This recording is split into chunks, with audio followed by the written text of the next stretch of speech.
Can our Zoom folks hear us? No. No, I'm trying to point Mike. Yes, I Can can you? hear you. There now. Good. Now we're good. Thank you.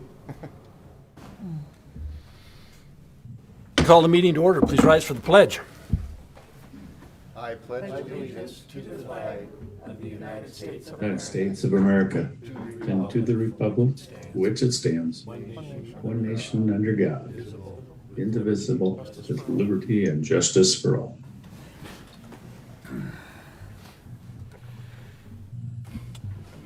Welcome to the November 17th Post Falls City Council meeting. Clerk will note that all council members are present, 3 in person and 3 via Zoom. And this is due to the governor's moving the state back into stage 2 and limiting the number of people who can be in any one particular place. Under announcements, we do have 2 announcements. Shelley, do we need to address, or Shannon, anybody wishing to comment? Have they all been informed? Good. Yes. Thank you.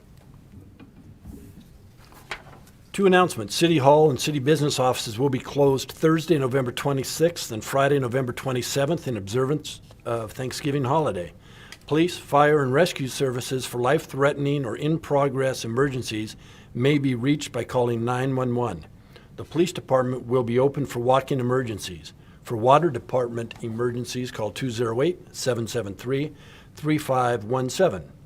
And I would like to congratulate our own council president, Linda Wilhelm, who was recognized by the Seroptimist International of Coeur d'Alene for her dedication of civic service. She was awarded the Public Service Award for 2020. Congratulations, Linda, well deserved. Thank you.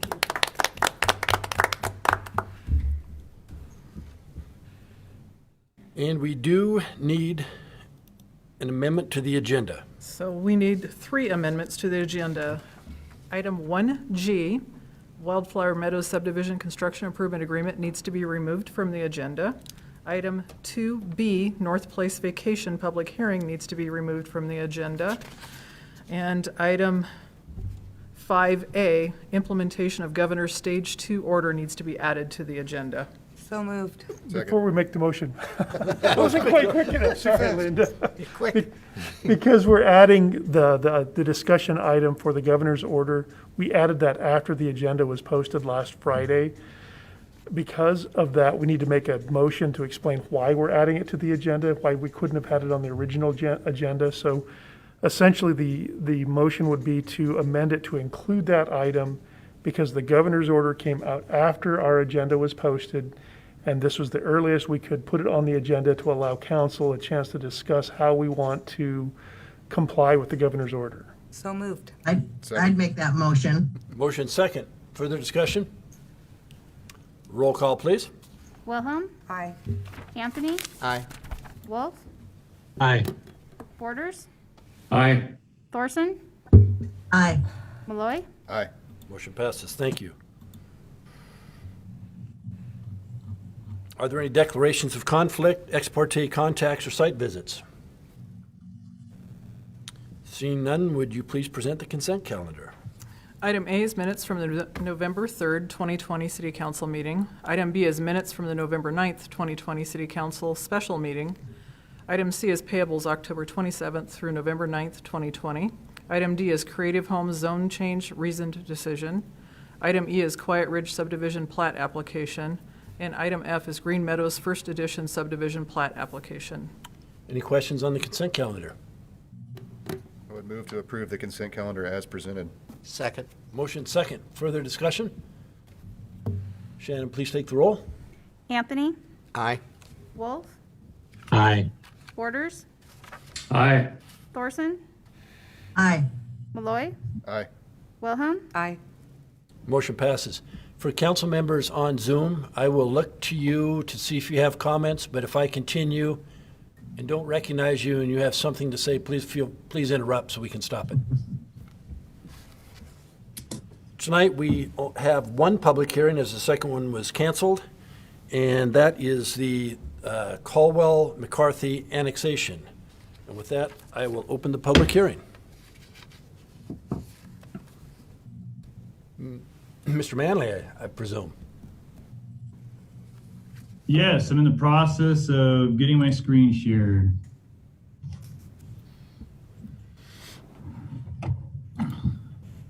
Right, good evening, Mayor Jacobson, Council President Wilhelm, and members of City Council. John Manley, Planning Manager here at the City, introducing the Cole-McCarthy Annexation, Case File ANNX for 2020. It was brought to my attention there may be some mislabeling in the staff report that comes up RZNE, but the ANNX for 2020 is the file number for this application. The owner is McCarthy Capital. The applicant is Dobler Engineering and is present this evening. The request is for City Council to review and approve approximately 4.7 acres into the city of Post Falls by the applicant to allow for single-family attached and detached housing within the residential mixed RM zoning designation. The Planning and Zoning Commission recommended on October 13th, 2020 for the residential mixed zoning designation. The location of this proposal is, as you see here, in the red hatched boxed area. What you see to the just east of this is the Green Meadow subdivision. And so this is just due west of the intersection of Britton and Greensferry, just north of a Greensferry Elementary and about a half-mile south of Prairie Avenue. The development plan for this proposal is, as you see here, they plan on doing some narrower lots, single-family detached, west of Greensferry Road. We're not looking at the plan really, but this does involve the development agreement aspect of this proposal, which I'll go into in a little bit, but just wanted to bring this up as the intent is to diversify the lots a little bit from what you have typically seen. The water provider for this is Ross Point Water District, with sewer being provided by the City of Post Falls. The Planning and Zoning Commission reviewed the 6 review criteria you see here for a zone change and based their recommendation of residential mixed before you by finding that it's consistent with the future land use map, the zoning for that matter. The zoning is consistent with the goals and policies found in the comprehensive plan. They looked at the considerations of street classifications, traffic patterns, existing development, future land uses, community plans, and geographic or natural features, and found it consistent with that. Commercial and high density residential zoning isn't part of this request, so it isn't germane and isn't applicable. The next one starts talking about some lower density residential zoning. So although these are some smaller lots, single family, the request is still to keep it within the realms of lower density compared to maybe some of your middle or higher density type housing product. And it is further away from your Highway 41 corridor where you see some of that multifamily development. Industrial zoning is the 6th one and isn't applicable to the request. Here you see the surrounding zoning where you see in the city is mostly R1. The residential mixed zoning is a relatively new zoning district, so that's why you don't see it in Post Falls at this point in time. I do know that to the west, North Place, they do, and they're entertaining utilizing that to the west as residential mixed. So the proposed single family would be considered compatible with what is currently built and what is intended in the future. Looking at the future land use map, you have what you see in the lighter yellow, that is the low density residential land use designation that allows for single family uses up to 8 dwelling units per acre. And this proposal was under that request. You can kind of see here where it starts talking about the 8 dwelling units per acre. It is to be noted that there's only a few implementing zoning districts for this low density. You have the R1S, R1, and the SC3, which are strictly single family.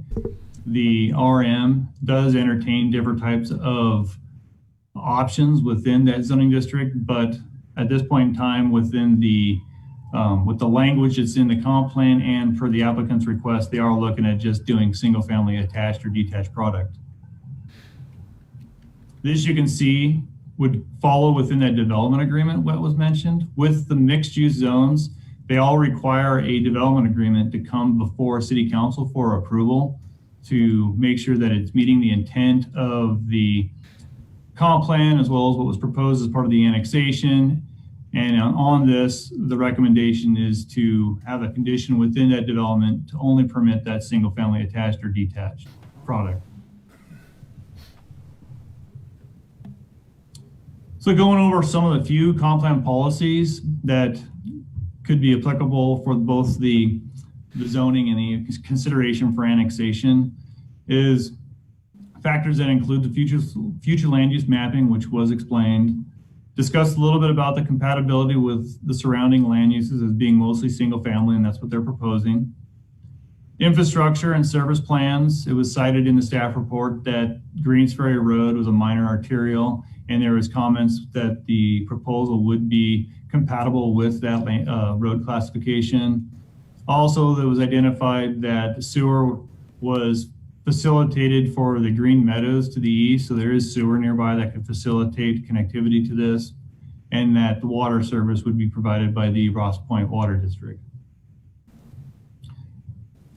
Existing and future traffic patterns. Additionally, in the staff report, you saw that there wasn't going to be any encumbrance with what was being proposed on that aspect of the policies. Another one is to encourage infill development. Staff would consider that this location as being infill development. Also ensure that adequate land is available for future housing needs and help serve residents of all ages, incomes, and abilities through provisions that by helping assist getting diverse housing types.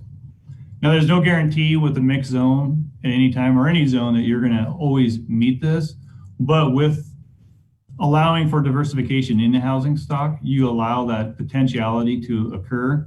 And we've talked before about the missing middle and how the residential mixed zone may assist that, and that would be the case in this. Here's the agencies that were routed. You saw within the exhibits, the Post Falls Police were neutral and the Highway District had no comment. So do you have any questions for me representing the staff report? John, I have one.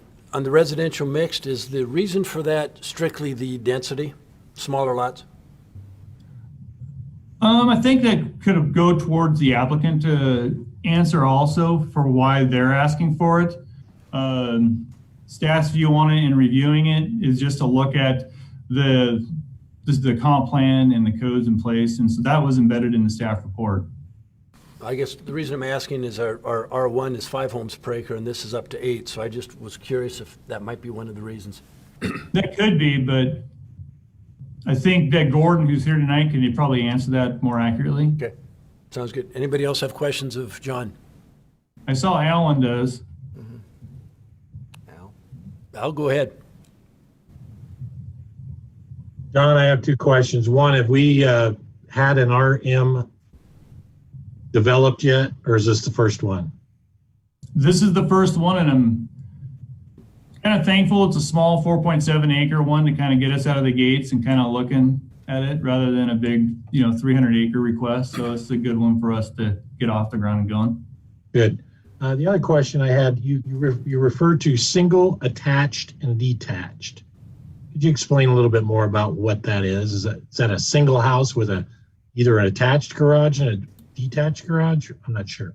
So the single family product that's you're accustomed to is a detached product where you have setbacks on both sides of the lot line. So you may have a 5 or 10 foot separation between the house and the property line.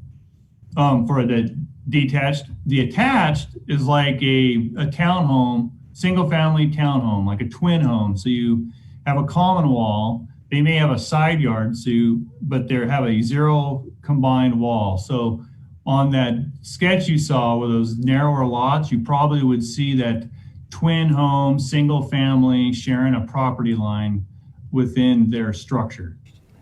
So similar to a duplex, but they're actual single family homes. Right, yeah, exactly. Okay, thank you. Steve. So John, what would be the difference between this development and the Creative Homes zone change that we did a couple weeks ago?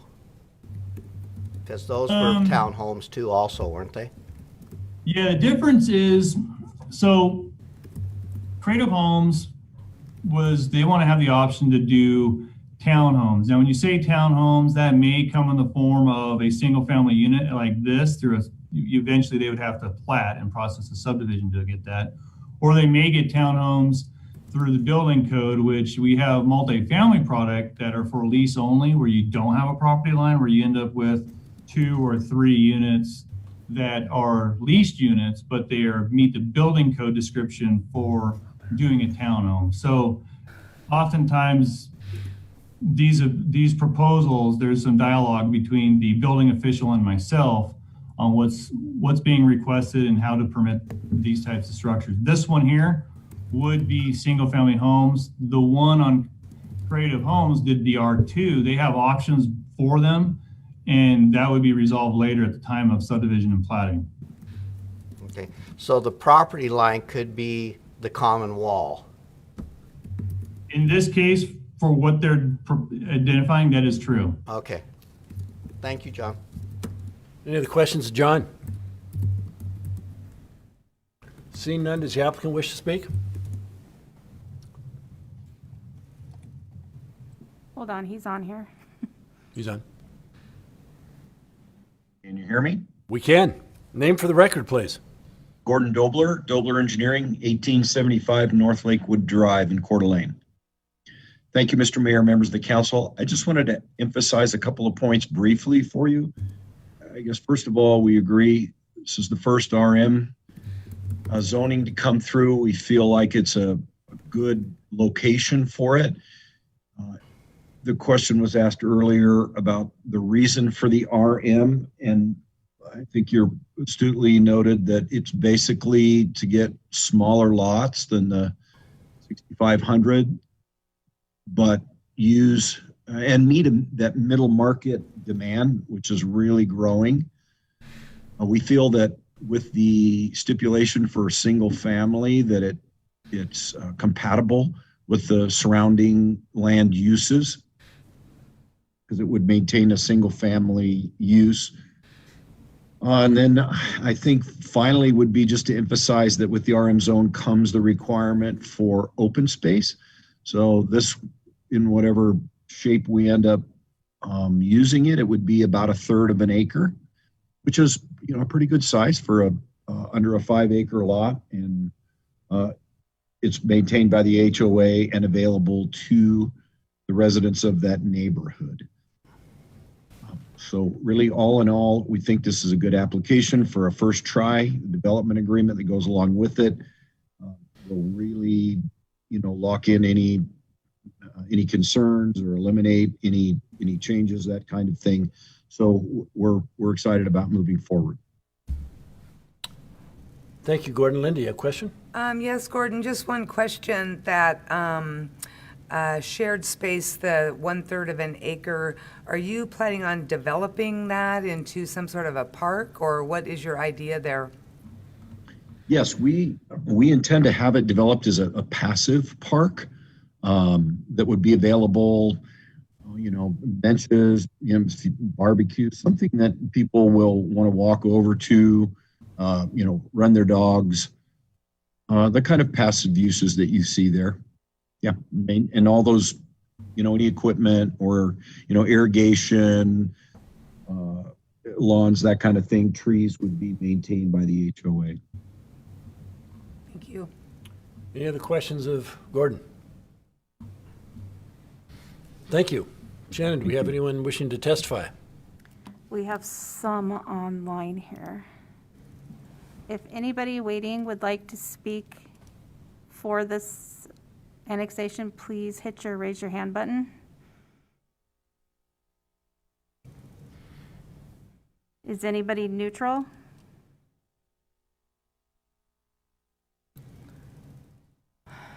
Is anybody opposed? Please hit your raise your hand button.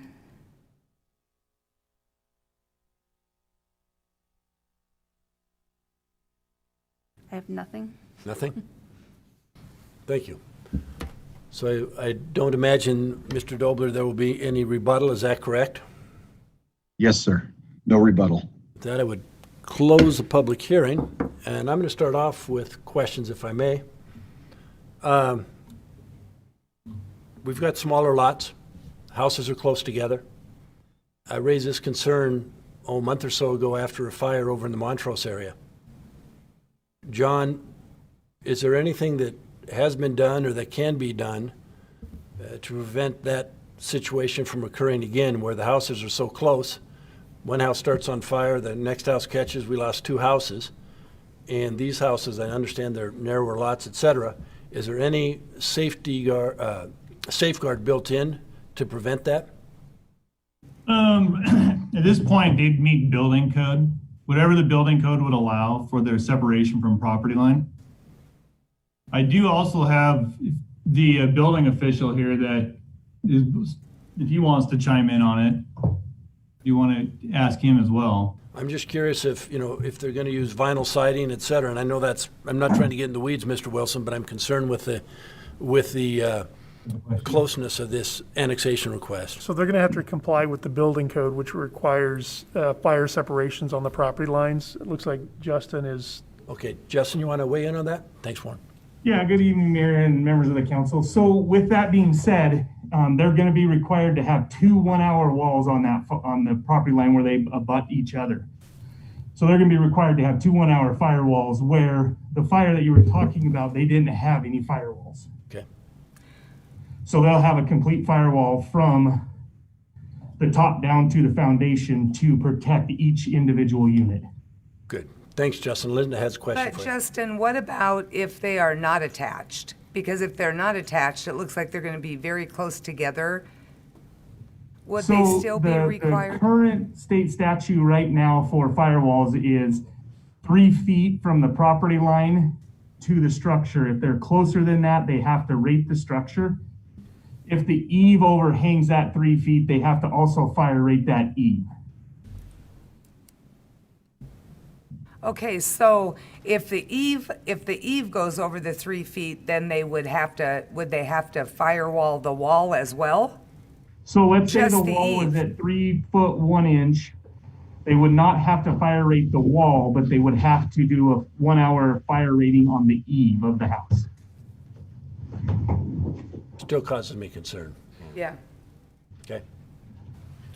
Quickly, we've introduced new evidence into the record at this point. We're having a conversation that Mr. Dobler would have a right to respond to. Absolutely. So throw that out to him. The other thing I'd note to you is we don't really have a standard that speaks to this. We have the adopted building code that speaks to what you have to do as far as fire separations. This is a new zone. That's something we've not used before, but if this becomes a concern, then we probably need to go through the building code adoption process and add additional protections for those types of uses. We're quickly coming up on that hearing. It's the year that we adopt building code is this year, so we've actually sent out notices for that, and we'll be having that hearing in December. And excuse me, Mr. Wilson, can that be added then, or what do you need to do to add that? Probably not at this point. Building code adoptions are an interesting creature. We have to have them adopted by January 1 of the year following the year the state adopts them. And so this is the adoption, the state adopted it this year. We have to have it adopted by January 1. We have to send 30 days notice out to the building trade groups of any changes that we're making that are beyond what the state requires. And so that notice went out last week. And so it would be very difficult at this point to add additional requirements to the building code to address those types of things. And I'm not sure. I'd have to get with Justin to talk through this. This may not even be an area that we could get into. The state historically has been fairly restrictive about, say, sprinklers in private homes, those types of things to prevent additional fire damage. So it may be an area that we couldn't even get to. Okay. Any other comments or questions? Joe? For John Manley, I know it was in our packet, but forgetting, what's the maximum allowable density under the residential mixed zone? You have to be consistent with the, you can't exceed, if you can give me a second, I apologize, I don't have it on I'm looking up the code real quick.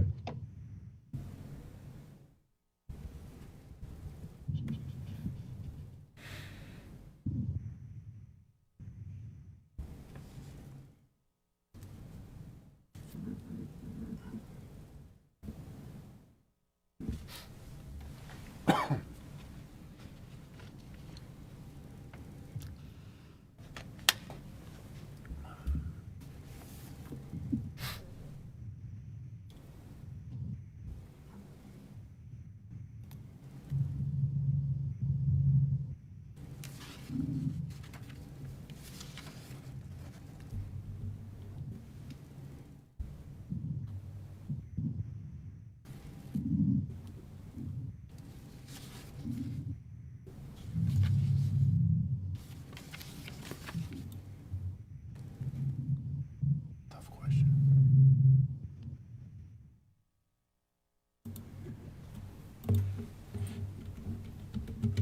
I apologize, John. I know we have all the other, I've got all the other zoning restrictions pretty well memorized by now, but this one being new, I glanced at it and now I can't recall it. There it is, right here.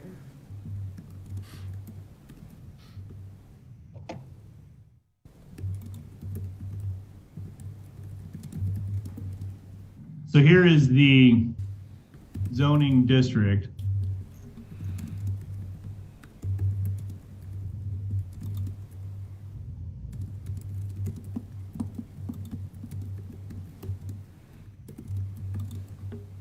The way I see it, and Warren can correct me if I'm wrong, is we have the guiding document being the comp plan, saying it's single family uses to be capped at 8 dwelling units per acre.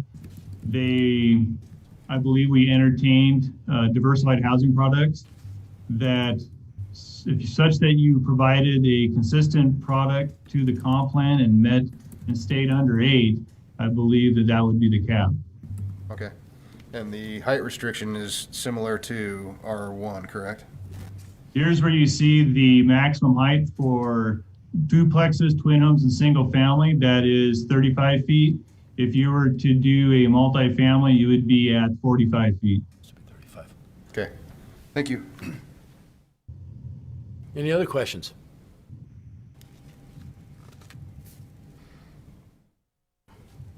I don't hear or see any. I would entertain a motion. I would move to approve the Colwell and McCarthy annexation, file number ANNX-0004-2020. Second. Motion second. Further discussion. Shannon, please take the roll. Wolf, Aye. Borders, Aye. Thorson, Aye. Malloy, Aye. Wilhelm, Aye. Anthony. Aye. Motion passes. Thank you. Question, Mr. Wilson, do we need a separate motion for the zoning designation, or is that implied in this motion? So that came with it. We will be bringing back to you a reasoned decision that you will adopt at a future council meeting that will essentially finally approve the zoning. Okay. Thank you. One thing I forgot to mention earlier, and I will mention now, is that I believe it was last Friday, I had the opportunity to speak to a group of students over at Wired to Learn, which is a school over on Highway 41. And I think there was about a dozen kids, and they were studying government and civics. They said they were going to be watching tonight. I meant to recognize them, so I hope they are. I wish they could have been here in person. But unfortunately, the restrictions were under, that couldn't occur. But if they are out there, thank you for allowing me the opportunity to visit with you last Friday. And I hope you can learn something from tonight's meeting. Next item on the agenda is unfinished business, returning ordinances and resolution. And the first would be the Creative Home Zone Change ordinance. Move to place the Creative Home Zone Change file number RZNE-004-2020 on its first and only reading while under suspension of the rules. Second. Motion second. Further discussion. Roll call, please. Borders, Aye. Thorson, Aye. Malloy, Aye. Wilhelm, Aye. Anthony? Aye. Wolf? Aye. Motion passes. Mr. Wilson. An ordinance of the City of Post Falls, a municipal corporation of the state of Idaho, providing for change in zoning classification for the land described in Section 1 of this ordinance from industrial to medium-density multifamily R2, providing for amendment of the official zoning map to reflect this change, providing that all prior zones applicable to lands described in Section 1 are hereby superseded, and providing an effective date. Move to approve the ordinance creative home zone change, to direct the clerk to assign the appropriate number, and that it be published by summary only. Second. Motion seconds. Further discussion. Roll call, please. Thorson? Aye. Malloy? Aye. Wilhelm? Aye. Anthony? Aye. Wolf? Aye. Borders? Aye. Motion passes. Thank you. Next item up is the Tullamore Sports Complex Mass Grading Plan. Robbie.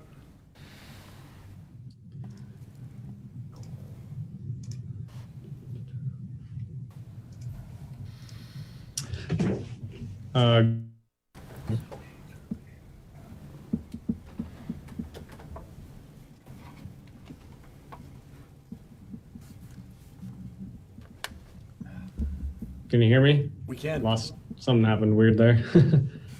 Try that again.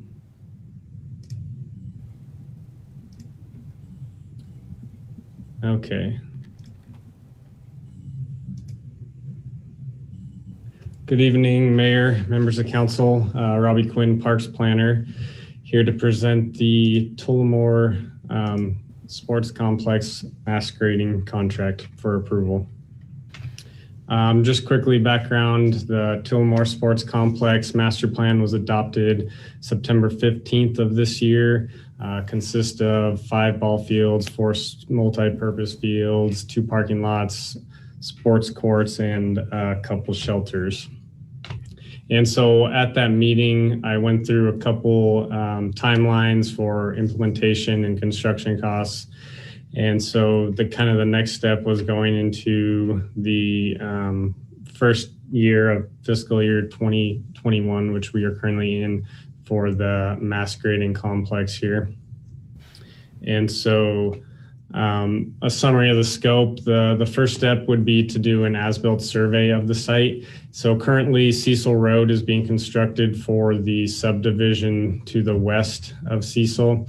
And so when the master plan was designed, there wasn't necessarily a road set elevation at that time. Now that a road's being built, we have certain elevations that we have to design the park to and grades that we have to tie into. And so initially there'll be a survey just to mark some of those elevation points so we can grade the site properly. And then obviously the next portion is the mass grading plan and geotechnical services. And so again, they'll look at balancing cut and fill on the site. Geotech will be used to evaluate some of the key areas where structures will be and parking lots and those types of things.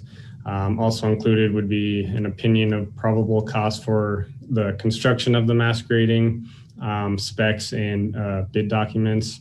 And then lastly, the reimbursables and contingency, for a total of $51,875.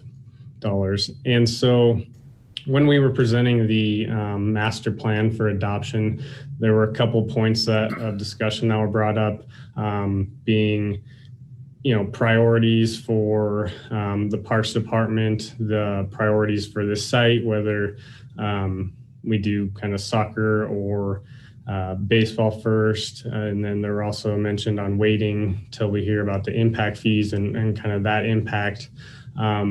But the mass grading portion isn't really affected by some of those as far as the priorities of baseball and soccer.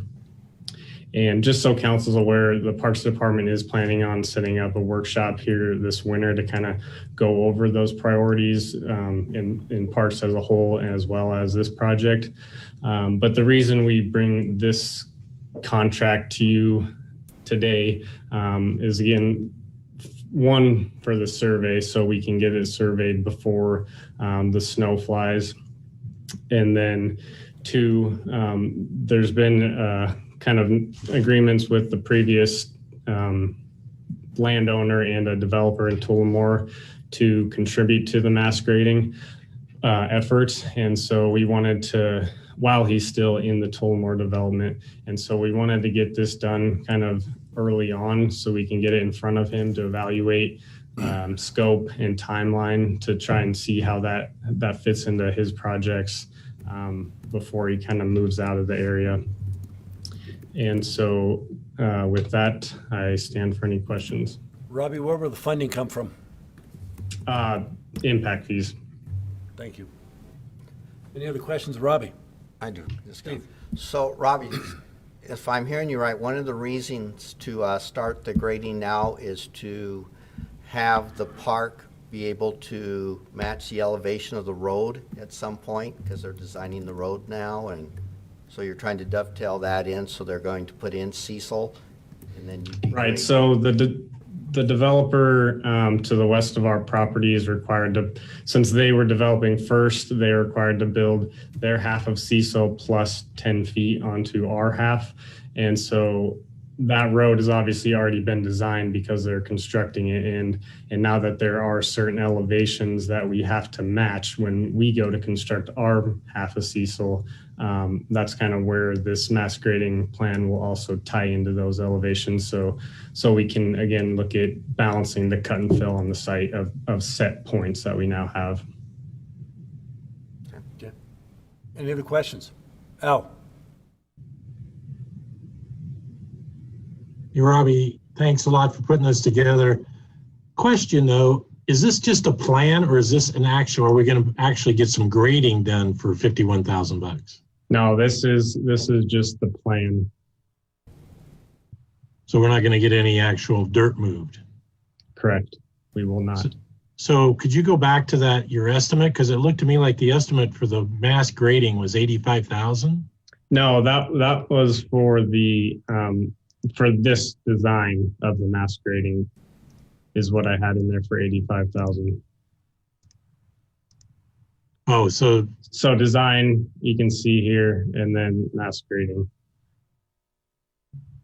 okay, so you had estimated it was going to be 85,000. It's coming in at 51,000. That's correct. Okay, very good. Thank you so much. You're welcome. Any other questions of Robbie? Seeing none, thank you, Robbie. We would need a motion, Mr. Wilson? We do. I would move to approve the Tullamore Sports Complex mass grading plan. Second. Motion second. Further discussion. Roll call, please. Malloy, Aye. Wilhelm, Aye. Anthony, Aye. Wolf, Aye. Borders, Aye. Thorson. Aye. Motion passes. Thank you. Next item on the agenda is a resolution requiring masks on city property and encouraging masks elsewhere in the city. Mayor, may I ask that the city attorney read this into the record instead of us just passing the resolution like we normally do? So the title? The, Yeah, I can read the title. I'm happy to do that. I think that's a good idea. I'm sure you didn't want all 3 or 4 pages. Yes, I'd like the 3 or 4 pages read into the record if we could. Do you mind? All 3 or 4 pages? Well, the reason I'm asking is just so everyone is clear on what it says. Is there, part of it is some whereases when things were adopted, et cetera, as I recall. Can that part be skipped with the So, yeah, there are, we can do whatever you want to do. There's a couple of pages of preamble of whereas clauses, and then there are 2 pages, call it, of actual text. Linda, what would work for you? The whole thing? Are you okay without the preamble? Okay, No, I mean, okay. your call. The Yeah, nuts I- and bolts of it. Yeah, we want the nuts and bolts of it. Yes, please. Yeah, just for the public, if we could. Okay. I wish I had my waterfall. All right, so I'm going to start by reading the title, just so people understand what we're talking about, and then we'll skip down into the meat. A resolution of the City of Post Falls, Kootenai County, Idaho, providing that all persons in the City of Post Falls are encouraged to wear a face covering with certain exceptions in public, providing that while on city-owned property, all persons shall wear a face covering with certain exceptions, providing for reduced occupancy limits, providing for severability, and providing for an effective date and duration. Now jumping down to the actual meat of the resolution. Section 1, face coverings recommended. Every person should, when in any indoor or outdoor public place, wear a cloth or surgical face covering that completely covers the nose and mouth, which includes a disposable face mask, a disposable or reusable cloth mask or covering, a surgical mask, or a face shield, except as provided herein. Section 2, city-owned property, employee, and visitor protection protocol. Every person shall, when on or in any city-owned property, public place, wear a cloth or surgical face covering that completely covers the nose and mouth, which includes a disposable face mask, a disposable or reusable cloth mask or covering, a surgical mask, or a face shield, except as provided herein, when adequate social distancing cannot be maintained. When adequate physical social distancing can be maintained, masks will not be required. Persons who refuse to wear a face covering as required by this resolution may be cited for trespass. The city administrator and city department heads are authorized to enforce this policy and may request the assistance of the Post Falls Police Department in enforcing this section. Section 3, reduced capacity. The city administrator is authorized to establish reduced occupancy limits for city-owned facilities, including city council chambers, to ensure adequate space for social distancing.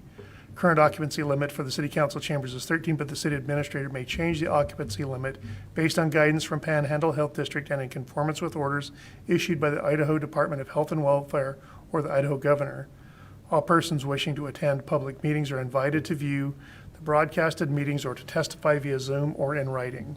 Section 3, definitions. For purpose of this resolution, the term public place means any place open to members of the public without specific invitation, including but not necessarily limited to retail business establishments, government offices, medical, arts, and recreation institutions, and public transportation, including taxicabs and ride-sharing vehicles. Section 4, exceptions. The following are accepted from the recommendation of covering their nose and mouth in any indoor or outdoor public place. Children under the age of 10, persons who cannot medically tolerate wearing a face covering, persons who are hearing impaired or who are communicating with a person who is hearing impaired, where the ability to see the mouth is essential for communication.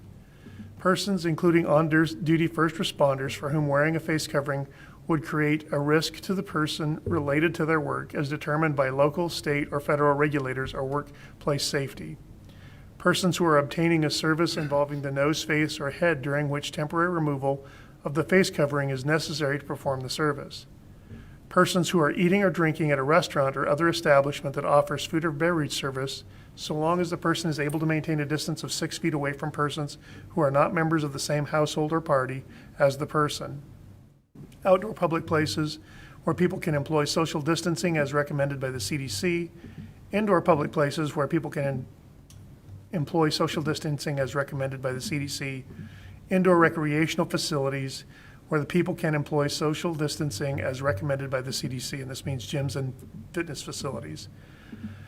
No person, Section 6, costs. No person shall be entitled to recover from the city any costs incurred or profits lost or as may be attributed to the passage of this resolution. Section 6, severability. To the extent any provision of this resolution or its application to any person or business is held to be invalid, the remaining provisions of this resolution, including application thereof, shall remain in full force and effect. To this end, provisions of this resolution are severable. Section 7, this resolution, passed by a majority of the Post Falls City Council, shall be in full force and effect from and after its passage and approval according to law and will remain in effect for 90 days unless it is terminated, modified, or extended at an earlier date. Thank you very much, Mr. Wilson. I appreciate that very much, and I would move to approve the resolution requiring masks on city property and encouraging masks elsewhere in the city. Second. Motion second. I do have one question, just for clarification. So it is a requirement for people on city property to wear masks and a recommendation for people, you were mentioning restaurants, et cetera. That's a recommendation. Yes, that's a not the recommendation. requirement. Anything And it off of just- city property is a recommendation. Okay, and it just, when it was read, it almost seemed like it was one and the same, but it's two separate issues. So, Steve? and I think, Warren, we talked about this earlier, this does give our staff the ability to have somebody instruct them to wear a mask on city property then. Yes, And then if the person refuses to, they can call for help. yes. Okay, Joe, one sec, Joe. Carrie, go ahead. Oh, thank you for clarifying that, because I read this multiple times and I can see where the public might be confused, but section 1 is specifically, that's a recommendation. Once you get to section 2, then you're talking about city property. So that would be City Hall. Would that be places like the Trailhead Pavilion, any, the parks? Yes. Okay.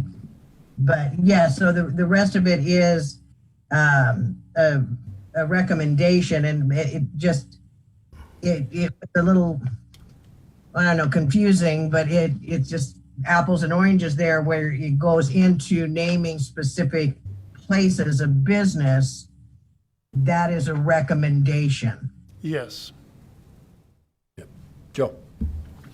So my concern, again, it comes on section 2, the requirement.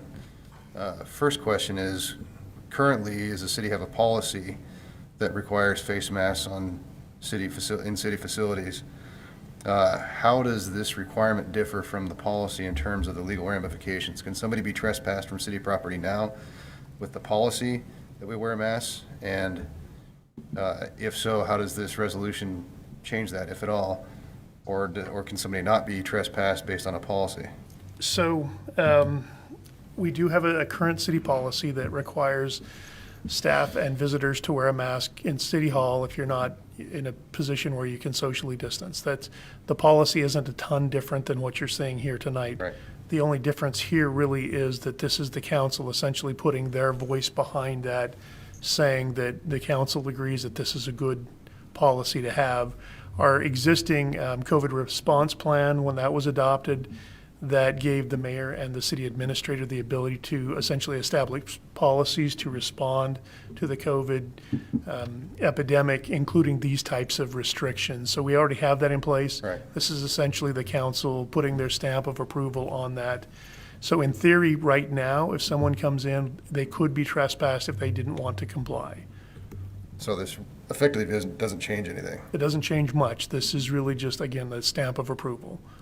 And the other concern is that, as far as I understand it, of course, I'm not a lawyer, is that resolutions are essentially a statement of opinion.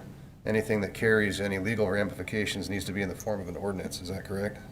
Typically, here we're not trying to regulate the outside world. The city is essentially regulating its property, and so you're essentially acting as a landlord. We own the property, or the city owns the property.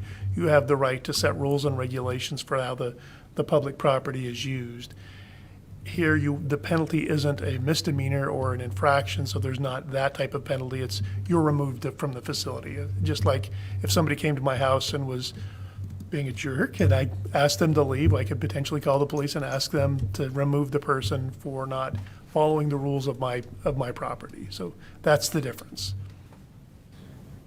I'm a bit concerned about the way it's going to be perceived, especially those who aren't watching this proceeding. It may be perceived that this is employing a penalty that wasn't there before.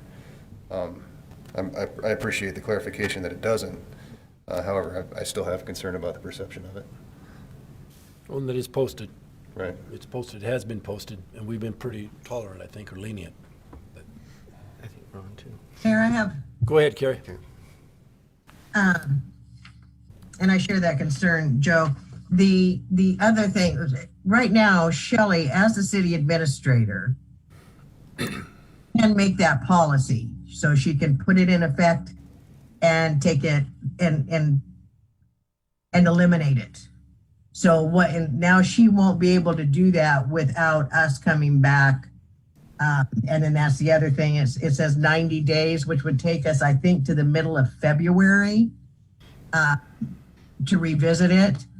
I would like to suggest that we revisit this at our first council meeting in 2021, which would be January 5th. That'd be about 50 days, so it's still a significant amount of time.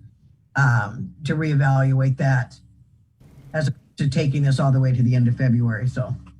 It's my understanding we can do this anytime. Yeah. Yeah, we can do it anytime. It's a 90-day, but we can do it anytime.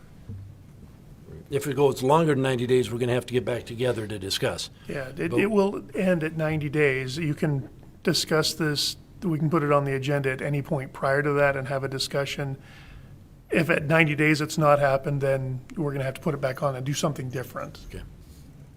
Steve? And I think just a clarification too, Warren, that any of our activities that are in school district facilities, we would fall under the school district's guidelines and not our resolution. So if we're having activities in the school district gym, we'll abide by whatever the policy is that the school district has adopted. That's correct. For that facility, so.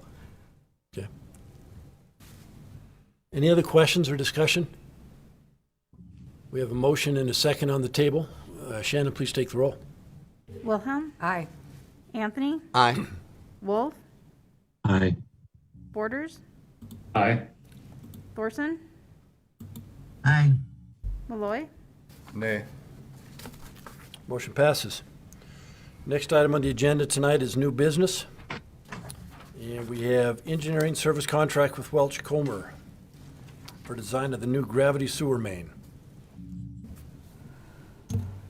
Craig? Good evening, Mayor, members of the council. Craig Bornpole, Utilities Manager for the City of Post Falls. We've got Andrew tied up with a few other projects going on. So you get me on this project. Let's see if I can navigate my share screen.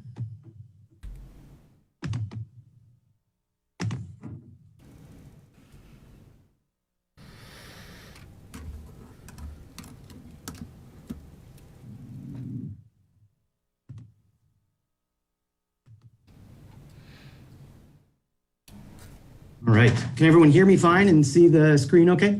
We can. Excellent. So I'm coming before you tonight to speak about the Pioneer Ridge Lift Station decommissioning and a contract for engineering services for that project.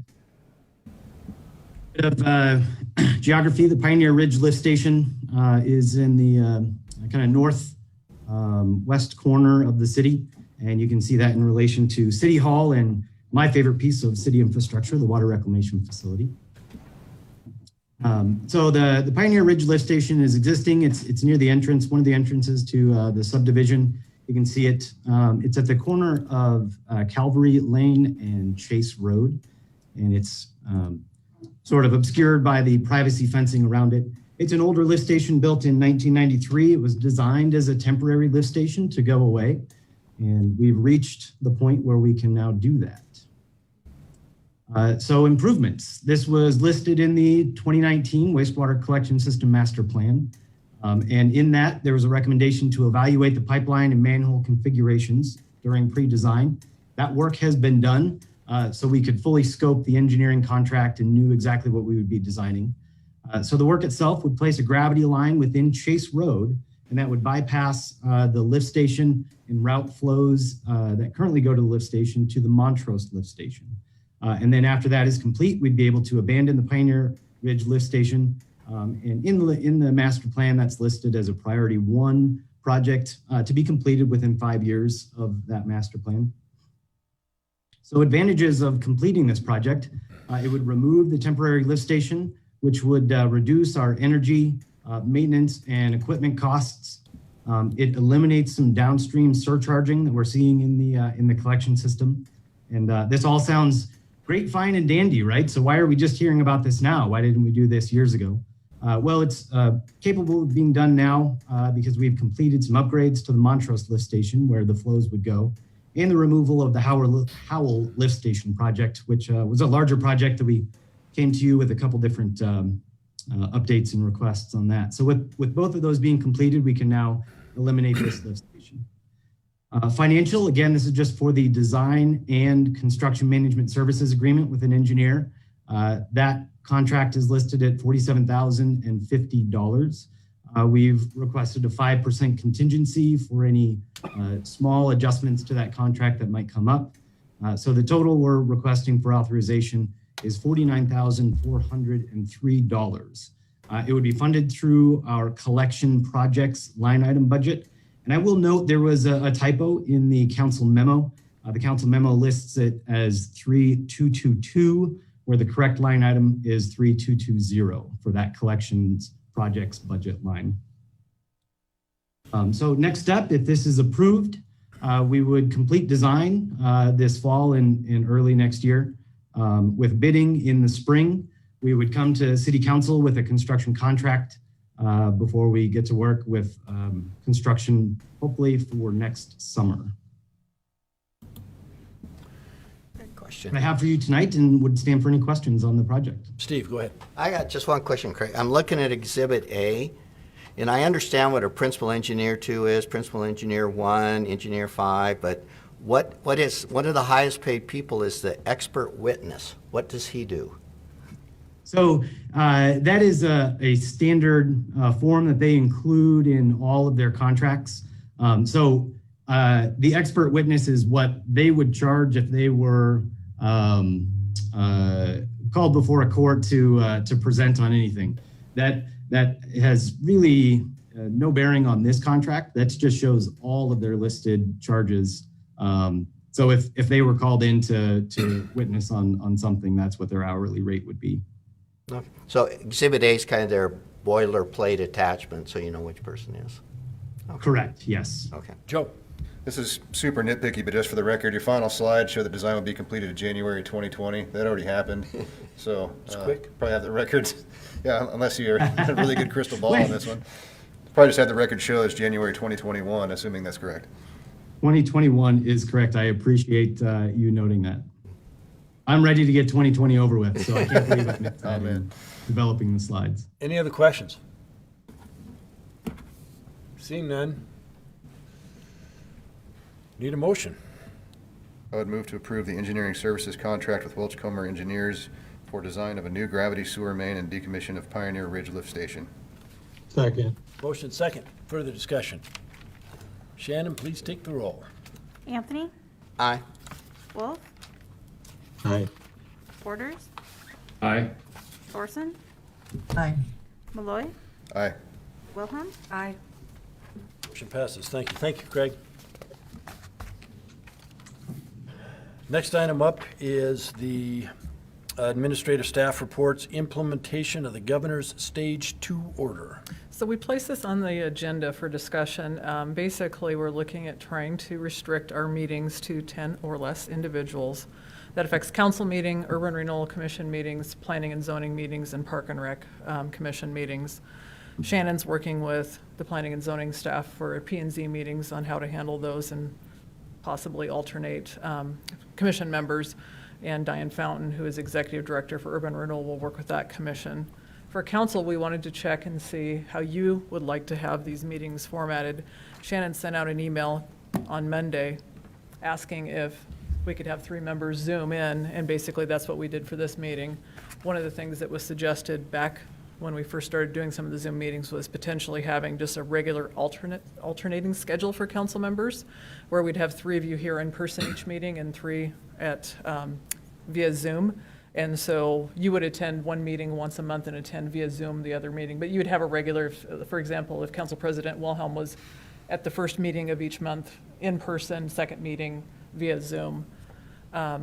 Also, Warren and I could come in via Zoom if that was, a preference to allow for more members to. Right now, what we can have is 2 members of the audience, or two citizens basically in our audience, and then 1 person coming in for any kind of presentations, like under citizen comments. The lower number we have of like staff or council members, the more audience members we can bring in. Tonight at a public hearing, we didn't really have any folks who wanted to present or speak, but some of our public hearings do get a little bit more contentious and more folks are wanting to speak. So we have set up 9 chairs out in the rotunda and then 9 chairs in the Park and Rec conference room, allowing citizens to sit in there. They can watch the council meeting, and then as they're ready to testify, we would have one of the police members come in and usher them in for their testimony to the council. They can always testify via Zoom too, and that'll be advertised on our agendas, letting folks know that that's an option. Again, we did that early on with some of the Zoom, but once we opened back up in like June and July, folks kind of started moving away from the Zoom option. Again, tonight you saw the staff members were via Zoom. We did try to have them here in City Hall, so if we have any kind of technical difficulties, we can bring them in and physically have them present. But we're open for feedback on how you guys would like to see the council meeting operate. I'll start. I don't like the fact that we have to limit, but I understand that we do have to limit. That's just something we have to live with at this point. The way you have it set up now works for me personally. I mean, it's 4 of us up here, and I think it's important that we have staff. But we've got our police officers here, and they can help people as far as sitting out in the rotunda or sitting in the conference room. And I think still gives them the opportunity to watch the meetings via monitor and testify in front of us when need be. So that's my personal feeling. Yeah. No, I'm comfortable alternating every other meeting And Shannon can work with council on that schedule, so Yeah. that you guys have a regular schedule. I just didn't respond to the email on Monday because I haven't been out of the house in 2 weeks and I wanted to get out. So I anticipated No, that. another option would be, and we tried this early on, again, when we first went with Zoom, would be to have you as council members in a room here at City Hall if you wanted to be here physically, but we wouldn't have you in this meeting room. So we do have other options too that we could do that. I think nowadays, most folks are pretty comfortable doing Zoom from their homes. Back when we first did that, a lot of people had not used Zoom or used their computers in that way. But that is an option. So if for some reason you couldn't Zoom from home on a Zoom night, we could set you up in one of our offices. Okay. Carrie had a question, comment. Your comment. I don't know if we need to go so far as setting up every other. Like when I saw Joe, I knew he wanted out of the house. He did not pick the Zoom option. But I think the way that Shannon did it this time, just throw it out there and say, I've got a bit of a cold coming on, so it worked out well for me. But yeah, I like that. Just throw it out there and see who it works out for, and if we can get 3 council members Zooming. I'm comfortable with Zoom, so I'll probably sign up whenever. Yeah, and we can throw it out there, but the only concern would be is if for some reason we only had one person that chose to Zoom, then we may need to go to a rotation basis, but we can always just throw it out. Sure, definitely. Al? I really like the plan. The only question I would have is what if we have to go into executive session? Can we do that via Zoom? We will set that up so that we can do it via Zoom. So what we'd have to do is probably take the members who are here currently down to the basement where we have the Zoom room set up, and then you would have our members who are on Zoom, and Shannon would restrict any other members. So we'd set up like we did when we did the executive sessions when we were Zoom only, where the executive session is a separate Zoom option. So you would leave your regular meeting and go into the executive session panelist option. Sounds like you've thought of everything. Yeah. Yep. We try. I don't see any more questions. We don't need a motion on that, do we? No. Just information? Just information only. Good, thanks. I'd like to thank Shelley, Shannon, Rhiannon, and our media folks and everybody else, Warren, everybody who has put effort, especially our police department who are helping us out. These are very interesting times, to say the least, and having to adhere to something so restrictive as far as numbers at a meeting is difficult. So thanks for the effort, what you've done. Warren. Quickly, there's a conference call tomorrow morning with the governor's office about this order and specifically how it applies to public meetings. I don't expect a ton to come out of that, but if something changes coming out of that, we'll respond and let you know what's going on. Good, thank you. Next item on the agenda is citizens' issues, and this section of the agenda is reserved for citizens wishing to address the council regarding city-related issues that are not on the agenda. Anyone wishes to speak, come forward, give your name for the record. And we got a timer, come on forward, and name for the record, and we've got a timer down here. Just keep your eye on it, please. Hi, my name's Jamie. I'm actually not a citizen, but I do have an investment here in Post Falls. Can we get your last name, please? Loftus. Thank you. So why we're here is myself and my partner Lorna, we're looking for support from the city. We do cat rescue, and we don't know if you guys are aware of the feral cat problem or the cat problem in the city itself. We have worked with Post Falls Animal Control maybe a few times. I just merged with her this last spring. And I just wanted to let you guys know that back in March, myself and another person that's out there that couldn't come in, she lives in Rathdrum. I live in Worley. She lives in Wallace. So what I did was we get messages on Messenger from Facebook, and we were notified about a location that was on Greens Ferry and 12th. And we went over there. Some little girls had found some kittens in an abandoned truck.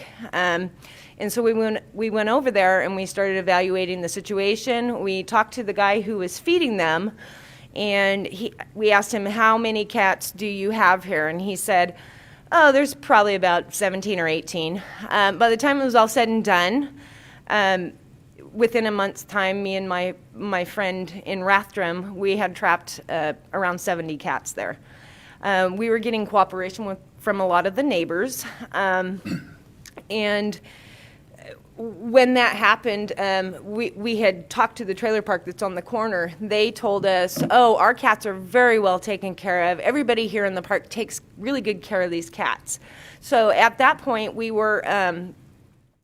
We had heard about a three-legged cat, and we finally trapped him. Well, it wasn't a three-legged cat. The bottom of its leg was missing, and it was completely broke. We started working with Spokanimal and some other places over in Spokane, just because they allowed us to have more availability. What we do is we fix, vaccinate, deworm. We will tame the kittens, and then the feral cats we'd like to place in barns. Because they're not good house cats, of course. So we're looking for support from the city, and if we could possibly maybe get on the agenda at some point. I don't know if that's an option for us, but I believe that is a huge issue in this area. Another location I trapped at last fall, there was a house that was demolished on Corbin Road right by Elk, and the community comes together on Facebook on these lost and found sites, these rehoming sites, and what they did was they posted pictures of these cats. So I go over there, I start trapping. Well, I'm finding out, these 5 and 6 year old cats that don't have a home anymore because the trees were cut down and the house was demolished. Were dying of liver failure. We don't know why they were dying of liver failure, but several of them had to be euthanized. We did get some kittens out of there. They had ringworm. So it is a public health issue as well, as far as, the cats going to the bathroom in people's, gardens and boxes and things like that in their yards. You get neighbors that are battling because they have outside cats. And we're finding that a lot of our problems, tend to scope around these trailer parks and stuff, because a lot of people will move in there, they get a cat, and then they move out and leave the cat behind, and they don't fix it. So then we end up with the 70 cat colony.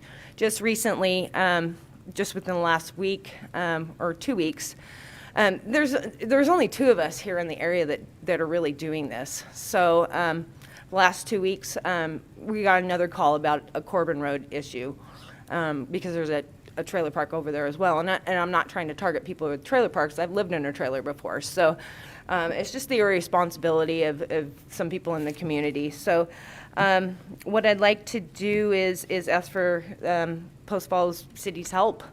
And I don't know if you can help us with funding or awareness. We've thought about going into the schools possibly and doing some education with children.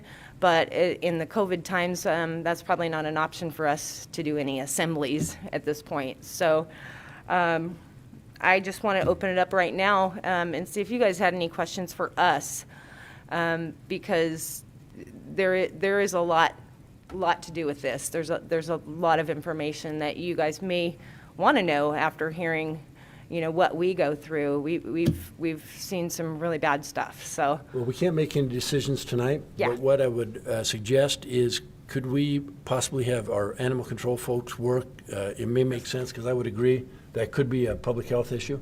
yeah, And have someone reach out to Jamie and her folks, and we'll start the conversation there. yeah, And then see where that leads. yeah. Do we have your contact information? I just gave it to the officer, the lieutenant outside, and he's going to pass my number along to animal control. Perfect.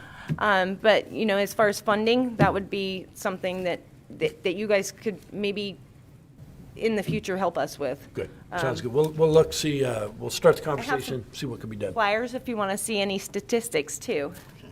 Great. You might want to leave one with Yeah, that. if you can leave those with the city clerk, Shannon. Okay. Thank you for your time and what you do. You're welcome. Oh, and it's Lorna's Lovelies. She's Lorna. My partner. Thank you. Thank you. Thank you.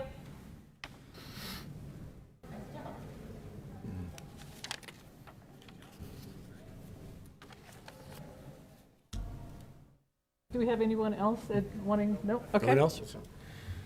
Thank you. Mayor and council comments.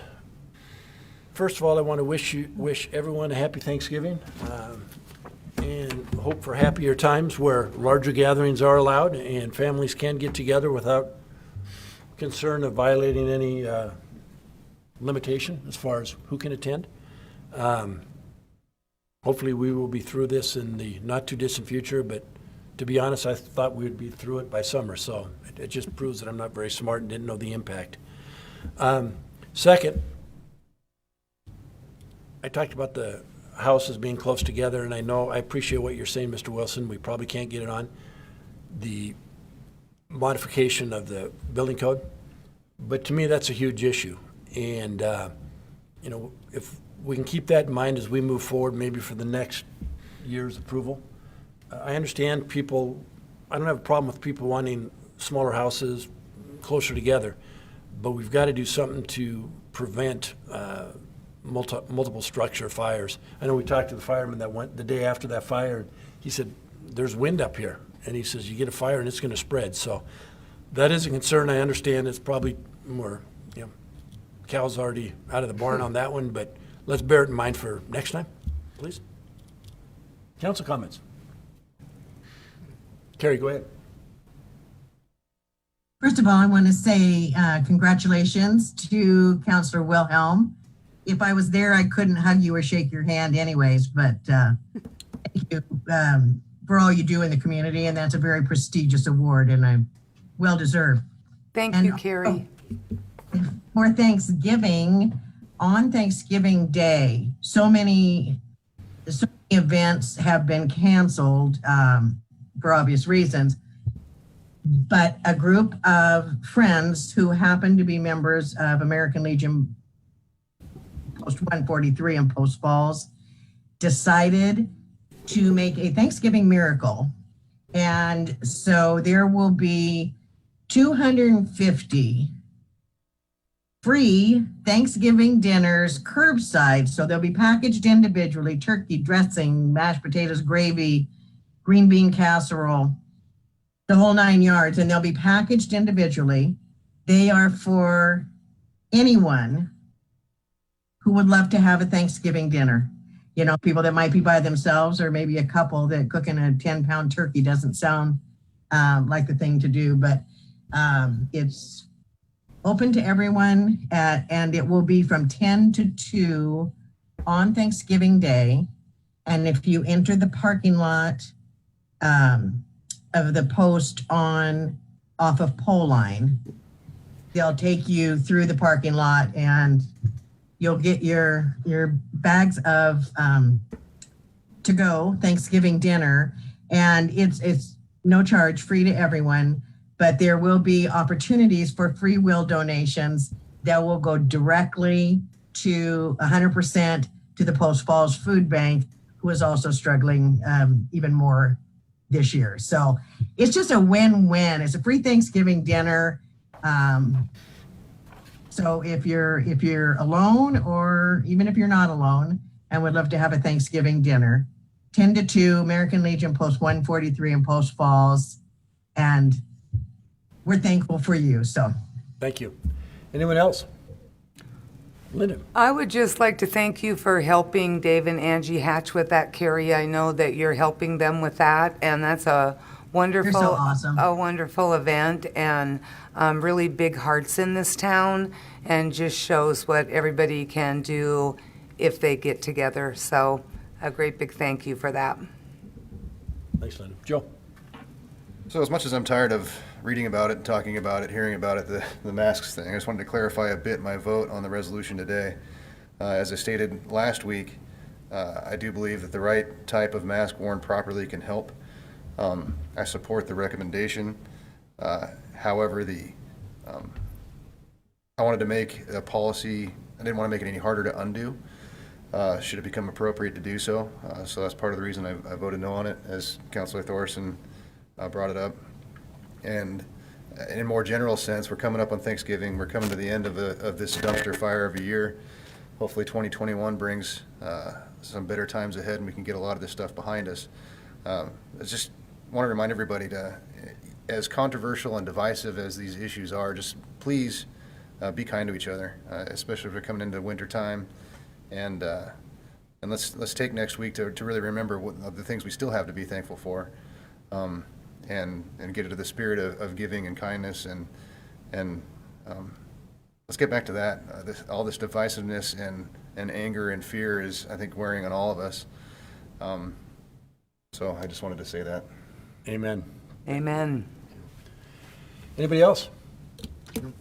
Next motion is? Adjourn. All those in favor? Aye. Meeting adjourned. Thank you.